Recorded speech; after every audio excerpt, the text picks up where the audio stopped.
Hey, what's up gamers? Today we're going to talk about one of the most popular games of all time, Minecraft. But we're not going to explore the game's usual gameplay or how to build a beautiful house. No. We're going to talk about the dark side of Minecraft involving YouTubers. Minecraft is not just a game, it's a phenomenon. And with a massive popularity, many YouTubers have taken to the game, creating unique and exciting content for their audiences. But not all Minecraft YouTubers are as innocent as they seem. In this video, we'll dive into some of the shocking scandals and controversies that have rocked the Minecraft YouTube community. From YouTubers exploiting their young audiences to drama between content creators, we'll explore the dark side of Minecraft that YouTubers have been involved in. We'll take an in-depth look at some of the biggest Minecraft YouTuber controversies and how they affected the community. So buckle up and get ready to uncover the dark secret of Minecraft's YouTube community. But before we get started, make sure to hit that subscribe button and turn on the notification bell so you don't miss any of our upcoming videos on the fascinating world of gaming. Now let's get started with this Minecraft's dark side involving YouTubers. First on our list is Jschlatt, an American Minecraft YouTuber whose claim to fame is being a part of Callmecarson's Minecraft SMP and Dream's Minecraft survival multiplayer. On March 21st of 2021, Jschlatt released the video that would put him under fire. The video's thumbnail included a crudely drawn graphic of Blackface, with bold letters labeling that name above it. The video was of the Jackbox game Survive the Internet, where players aim to take their teammates' words and twist them around after being given a prompt. It's to no surprise viewers immediately took to Twitter to express their discomfort and disgust with the usage of this controversial black imagery. One tweet reads, "Literally, it's so hurtful that anytime we even try to call out this stuff, they try to make it out as if we're overreacting or that we're crazy for calling it racist," which it is. Another tweet reads, #Jschlatt fans, this your man, baiting with Blackface? A fan of Jschlatt is quoted as saying, "That new video left a bad taste in my mouth. As a fan who buys your merch, I don't want to feel shameful to wear it. Please don't do insensitive things like this again at Jschlatt." While upon further inspection of the video, Jschlatt wasn't the one to draw or present the blackface picture. Arguments in Jschlatt's defense often highlight the fact that it was the faceless creator Swagger Souls who drew it. A tweet in defense of Jschlatt reads, "Why are you guys blaming Jschlatt over the blackface Jackbox thing? It wasn't even him who drew it. Swagger literally presented it. #Jschlatt." Despite this, it's completely understandable as to why viewers were uncomfortable and offended by this imagery, as it was Jschlatt's decision to use the image as a thumbnail. Even though he wasn't the one to draw it, there was no attempt at cutting the image from the video or anyone standing up to Swagger Souls knowing the imagery was offensive. Jschlatt never officially acknowledged the controversy, however he did change the thumbnail of the video under fire. Covering up the blackface imagery was a crude drawing of the Twitter logo with the words "dumb bird" written above it. Viewers, however, thought this change was very passive-aggressive. It felt like an unofficial response to the backlash he had received for the initial thumbnail. The controversy inevitably wasn't one strong enough to cancel the Minecraft creator, however, racist allegations are still directed towards him to this day. It's still debated amongst audiences, fans, and haters alike whether or not he should be canceled altogether for his dark humor. It's safe to say that his controversy isn't one that has to do with cancellation, but one that highlights the importance of creators taking accountability for their mistakes, jokes, and actions. Next on our list is Bashurverse. Brandon Bashurverse Asher is an American Minecraft YouTuber who rose to fame after one of his series was praised by fellow YouTuber Skydoes Minecraft. With that, he was given more opportunities to collaborate with much bigger Minecraft creators on the platform, and his fan base grew from there. On March 4th of 2015, his growth came to a halt when he released a confession video titled "My Life Story and Confession." The video goes on to explain the story of his life with emphasis on one specific event that kept getting brought up and threatened to be thrown out in public. He explained that he met the girl that would become his first love when he was 17. She was the younger sister of one of Asher's best friends. When he would come over to their house, she would talk to him and comfort him. He didn't have many people who supported him in his young life, so her gestures meant a great deal to him. They later became a couple after developing feelings for each other. Asher was 18 at the time, and she had just turned 15. Her parents didn't approve of their relationship, so much so that they had hired a private investigator to keep an eye on the two in case anything went south. The couple would talk online through online messaging services, but never got intimate physically.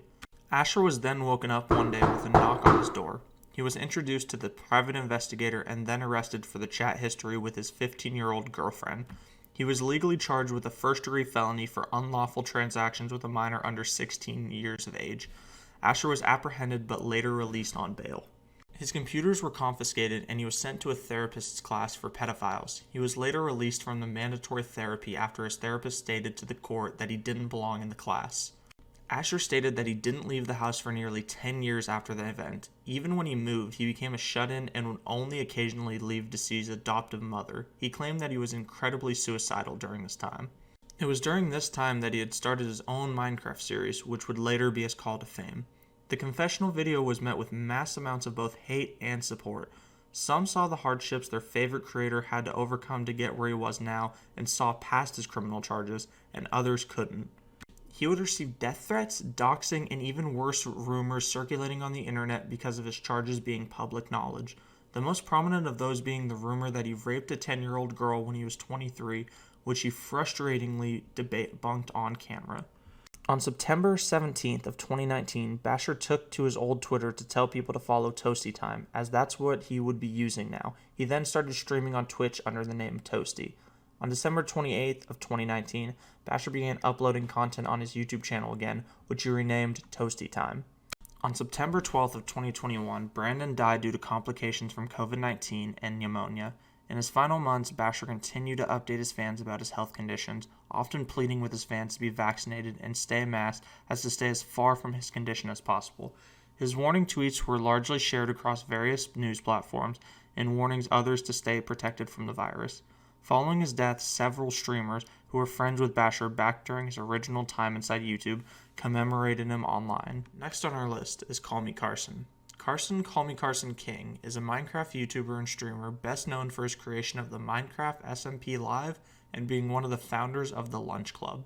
He's amassed a huge online following, reaching almost 3 million subscribers on his Minecraft YouTube channel and nearly 2 million on his Minecraft Twitch. However, this audience seems to have dissipated ever since underage grooming allegations have pointed in his direction. On January 5th of 2021, accusations that Carson had exchanged sexually explicit messages with a 17-year-old girl when he was 19 surfaced. These accusations were revealed initially through an episode of his Keemstar's Drama Alert. In the episode, Keemstar interviews now ex-Lunch Club members Noah, Hubox, Charles, and Travs for more details on the allegations. They both confirmed that Carson had, either on the phone to one of them or in person, admitted to knowingly sexting underage girls. Neither interviewee knew the identities of the girls Carson had been sending sexually explicit content to, nor if he had ever stopped doing so. As soon as the video went live, it picked up traction on Twitter. Most notably, another ex-Lunch Club member, Slimesicle, came out with a statement about the situation.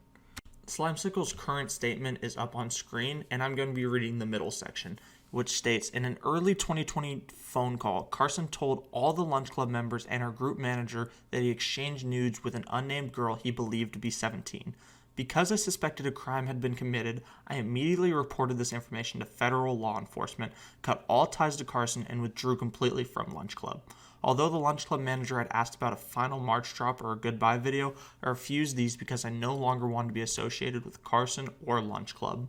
Sam, at Miniborb, came out on Twitter as a victim of Carson's grooming. She said that she was 17 and in high school when they began their intimate online relationship, and he was 19. Carson has been silent since the accusations became public knowledge. His silence is almost certainly due to the situation. There have been no social media updates, responses, or statements on his end of things, and he's gone radio silent on his Twitch and YouTube channels as well.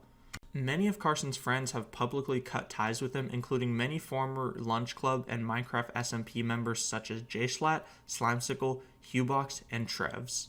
Meanwhile, viewers debate whether or not the 2-year age gap between 17 and 19 is enough to justify sexual misconduct with a minor. Those not on Carson's side implore others to remember that age isn't always the factor, but that the abuse of the power between a content creator and their impressionable fans is something to take into account. Next on this list is Jinbop. Starlet Jinbop Zhao is a Minecraft YouTuber most commonly known for his contributions to the Minecraft Sky Media Office. During this time, he would record mainly with other Minecraft creators such as Adam, Scott is Minecraft Dahlberg, Ross, Your Pal Ross Botsford, and John That Guy Barney Yasuki. On August 10th of 2016, fans of Zhao had been trying to reach him for months, as he had gone on a sudden hiatus from his daily Minecraft content. Viewers wouldn't receive answers to questions they had about his unexplained hiatus until 1 month later. On September 9th of 2016, Scarce, another YouTube news channel, uploaded a video that stunned the community. It revealed news that Zhao had been involved in the production and sale of child pornography. Scarce and his team had found out Jinbop's legal name and found recent court documents that matched up with him and his online absence.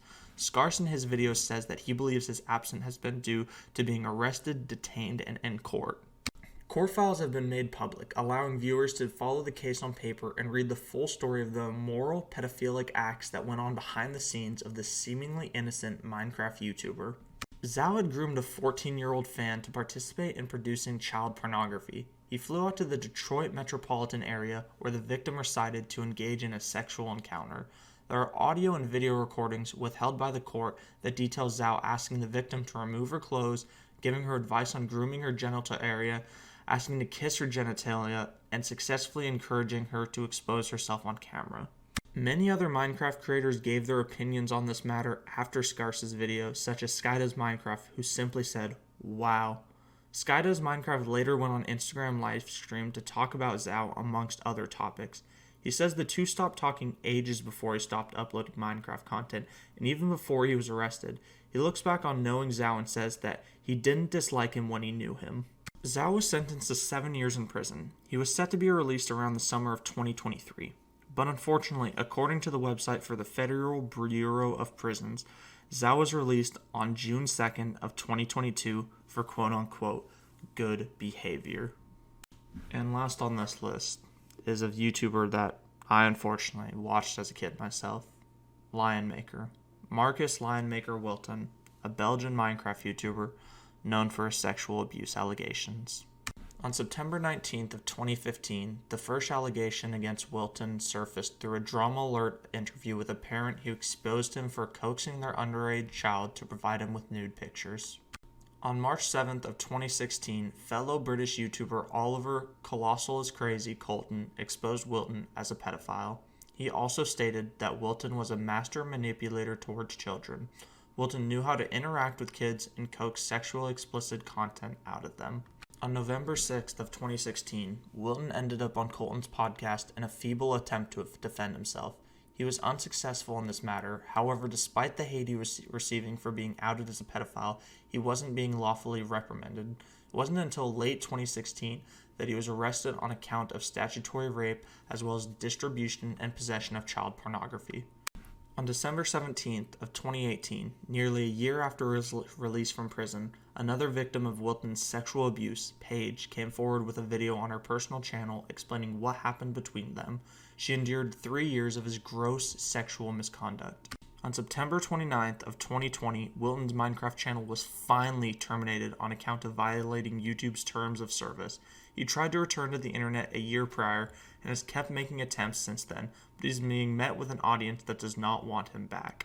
For those that were able to make it to the end of this video, I thank you for sticking through it and listening and getting to the very end. And for those of you that were groomed and treated in the way that you were by these YouTubers, I'm deeply, deeply sorry for what happened. It should have never happened, especially for someone that you were meant to trust and believe and someone that you looked up to. It should have never happened to you guys, and I'm sincerely sorry that that happened. I hope that there's been some comfort in knowing that there was justice in a way served for you, and if not, I'm deeply sorry that you've never gotten that as a return to you, because even though it would have been something, nothing will ever be enough to fix what happened, and I'm deeply sorry for that. To end this on a brighter note, next week this will be a video completely focused on YouTubers that use their audience to put good into the world, that encouraged the people that are my age and the kids that are still young today to achieve and always strive for perfection and to always go and shoot for the stars, and encourage me to become a Minecraft YouTuber and encourage others to do the same, become influencers and everything like that. So join me next week as we explore the good side, the bright side of Minecraft YouTubers.